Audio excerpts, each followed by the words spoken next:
Hello and welcome to this video on polarity. So with polarity, it really centers around electronegativity values, and we can talk about the ionic character or the polarity when we're comparing different bonds. And so really this comes from the ability for electrons to be able to kind of have those attract more electrons to themselves. And so in a bond between two elements, what's going to be the distribution of electrons? And so we really have three possibilities. And so the first one is that we would have a nonpolar covalent bond. That's where we would have two metals because of course it's covalent. And then they're going to share what we would consider equally. And so there would be an electronegativity difference between the two elements of a range between 0 and 0.4. For polar covalent, again, still nonmetals, but in this case they would share unequally, and the range is going to be from about 0.4 to somewhere around close to 2.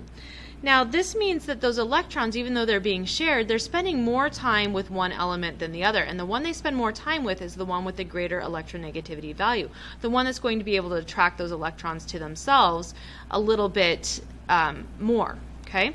And then finally we have ionic bonds, and so this doesn't work perfectly always with ionic bonds. Really, it's about having the metal with the nonmetal, but if we're talking about ionic character of a bond, of bonds, and comparing them, then as we get closer to that range of 2, then we see, for a difference in electronegativity values, we see that their ionic character is going to increase. They don't share electrons when they ionically bond. They're actually going to form those ions first, and then because of that electrostatic attraction, they're going to go ahead and be attracted to each other and form that ionic bond. So what we want to do is go ahead and take a look at some examples of just bond polarity itself. And so let's choose something. Let's go ahead and choose carbon. Tends to be the one we use a lot of times. And let's look at what would happen if we had carbon to carbon. And so we're really looking at just bond polarity, okay, not an overall molecule yet. And so if we have carbon and carbon is bonded to carbon, if we look on that chart, and I know it's really small down there, but I'm referring back to this chart from 2 slides ago, the value for carbon for electronegativity is going to be 2.5. So when we look at the difference or a change in electronegativity across this bond, well, if we have 2.5 minus 2.5 and we find the difference between them, or the change from one to the other, then that gives us a value of 0. And that tells us that this is a nonpolar covalent bond. Okay, and I'm going to capitalize bond there because we're only talking about the bonds right now. Now, what happens if I have carbon that would be bonded to, say, hydrogen? Okay, well, it's not two of the same. So whenever you have two of the same elements bonded together, it's always going to be a net difference of 0.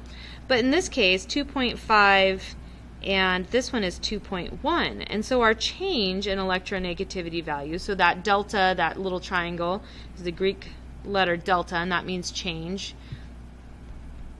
And so 2.5 minus 2.1 gives us 0.4. Now 0.4 was right on the line between the nonpolar and polar covalent bonds, and we actually consider this to be nonpolar covalent.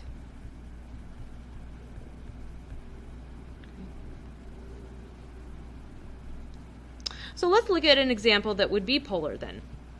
So let's take something like carbon bonded to oxygen.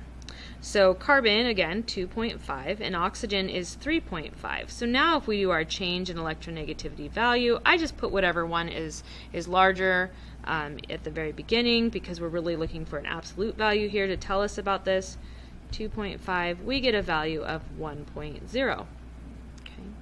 And so in this case, we would say that this is a polar covalent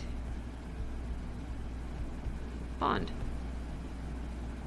Now, when it is a polar covalent bond, what we like to do is we like to show the polarity using what we would call a vector.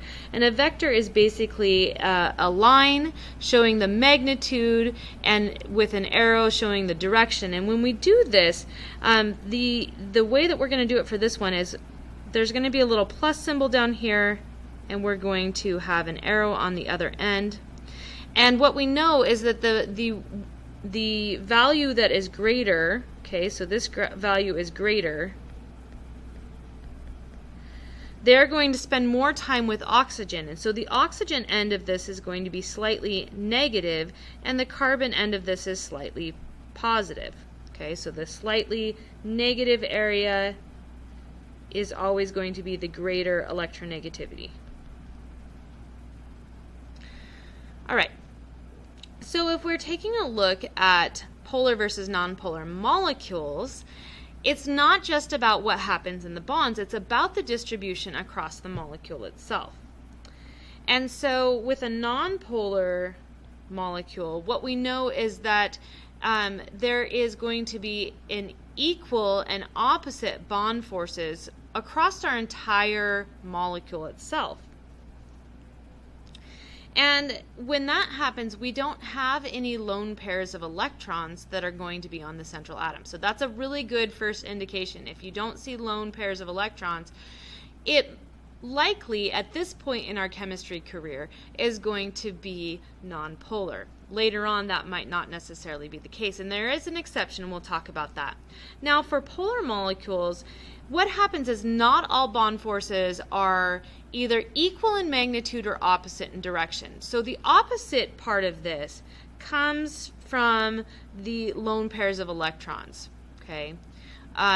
But the equal could be from something else, and we'll take a look at that exception that you have to kind of watch out for. And so this tends to have lone pairs of electrons on the central atom, especially where we are in chemistry right now, because we are not talking about expanded octets. So let's see about some examples of these. So for nonpolar examples, anything that is going to be linear between two, so say we have carbon dioxide. Okay. Carbon is sharing electrons, that distribution of electrons equally with both sides of this. And so what we would see is we know that from just doing the vector quantity already that our bond polarity, so these are polar bonds, but they're equal to each other because they're bonded, carbon's bonded to the same thing, but opposite in direction, okay? And so if I were to do this, then I'm going to pull equally towards those oxygens, and there's not going to be any net distribution of that bond force across, or of that overall force across the molecule, okay? And so that makes this a nonpolar molecule. Another good example of this is something like methane. Okay, so CH4.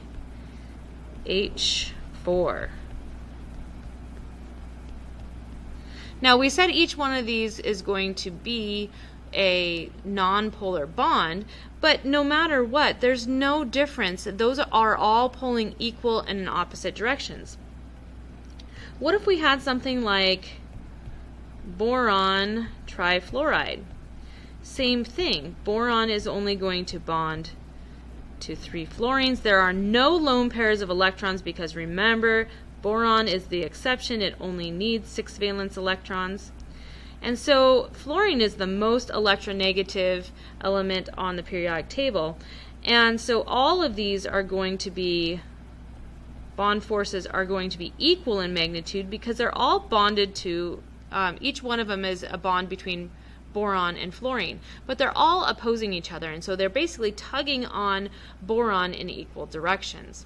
And so even though those electrons might be spending more time with the fluorines, we still have an equal in magnitude but opposite in direction bond forces, and so each one of these would be an example of a nonpolar molecule.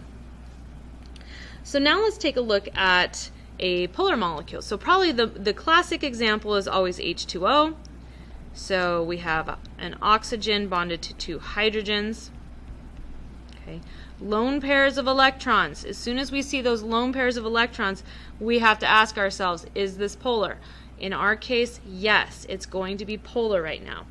And so with this, we know that the more negative end of this happens to be the oxygen. And because this is a bent shape, these bond forces are equal in magnitude, but they are not opposite in direction. There's nothing pushing down from the opposite direction with the oxygen.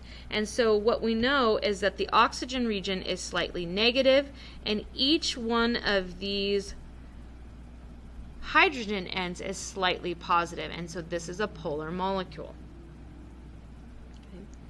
Okay. Let's try another one. So let's try something like ammonia, so NH3. Okay. And so the shape of the trigonal pyramid is actually going to be, so we have equal magnitude, but not all opposite in direction.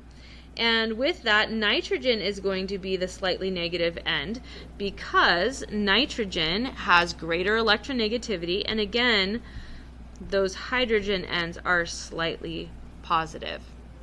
Now let's look at one other example that does not have a lone pair of electrons. So let's take something like this. If we had carbon bonded to hydrogen on three sides and fluorine on another side. Now in this case, these bond forces are going to be opposite in directions, but they are not all equal because the carbon-fluorine bond force is different from the carbon-hydrogen bond force. And we know that there's going to be a net distribution that's going to go this way. Okay. And that it's going to be a slightly negative on that end. And so that would be the only exception that we're going to see in our experience right now of not having lone pairs but still being a polar molecule because of the fact that fluorine is different and that carbon-fluorine bond is different from the carbon-hydrogen bonds. I hope that was helpful for you, and we'll explore more of these in class.